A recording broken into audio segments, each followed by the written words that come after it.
Sikkim remains a favorite destination for those in search of the exotica, a melange of cultures with the predominant motive Buddhism in all its resplendent splendor.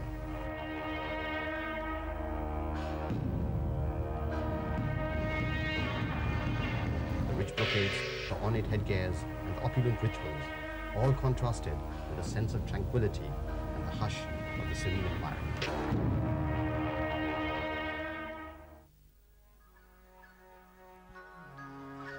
In the eastern part of India, flanked by Bhutan and Nepal, Sikkim is girdled in a protective embrace by the Himalayan range. And Mount Kanchenjunga, the world's third highest mountain, finds a pride of place in both the Sikkimese folklore as well as the consciousness of its people. The mountain is revered and worshipped as a presiding deity and protective god.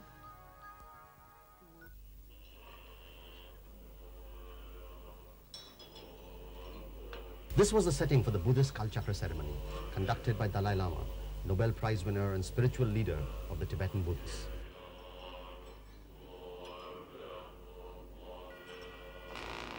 The ceremony itself is a meditation to ensure peace and prosperity for the land and its people. For the devout believer, it is a pilgrimage of sorts, and for the tourist, it is a spectacular pageant, a chance to interact firsthand with one of the world's most colorful cultures. The festival drew followers from all over India and the world. So they arrived. Thousands of Buddhist monks in their deep maroon robes and still greater number of disciples from in and around, all participating in one of the most holy meditative ceremonies ever held here. I think that the Kalachakra initiation is being given in Sikkim is the most auspicious place to be. It's a very beautiful country. I wish I had more time to wander around and look at it.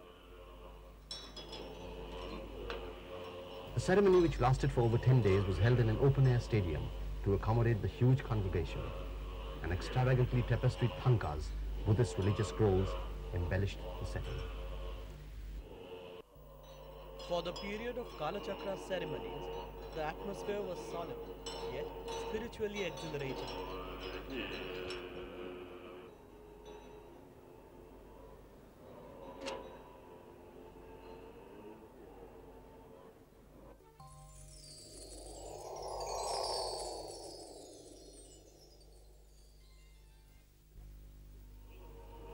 The selection of Sikkim for the Kalchakra meditation was no coincidence, since this tiny Himalayan kingdom has over 150 Buddhist monasteries, including Rumtek, the seat of the Karmakarya order of Tibetan Buddhism and the sanctuary of the Karmapas.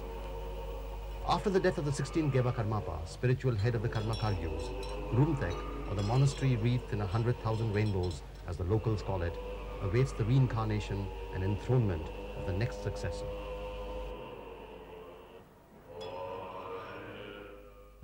Meanwhile, life in the monastery carries on in an age-old tradition of learning the sacred mantras and the mudras, meditative techniques to help the initiate.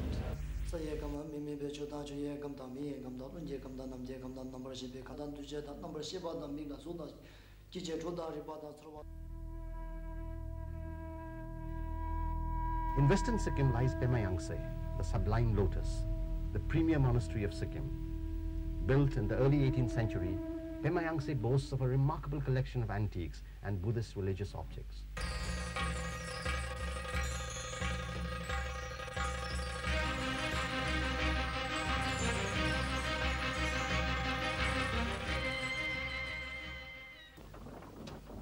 It is this deep influence of Tibetan Buddhism which pervades almost the entire lifestyle of the Sikkimese people.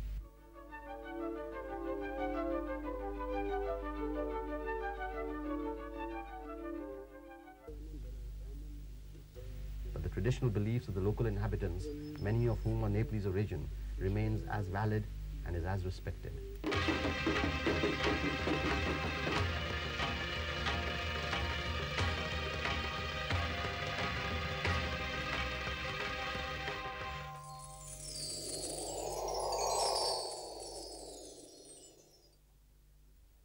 The Limbus, one such ethnic tribe, practice a form of shamanism, and the Yebas, as their tribal priests are called, are an important aspect of the traditional Limbu way of life. The Yebas use a form of exorcism to treat illness. Here we watch a Yeba in a village in West Sikkim prepare for the elaborate ritual. Through incantations and symbolic sacrifices, and arriving ultimately into a state of trance, the priest will drive out the evil spirit responsible for the illness of the patient.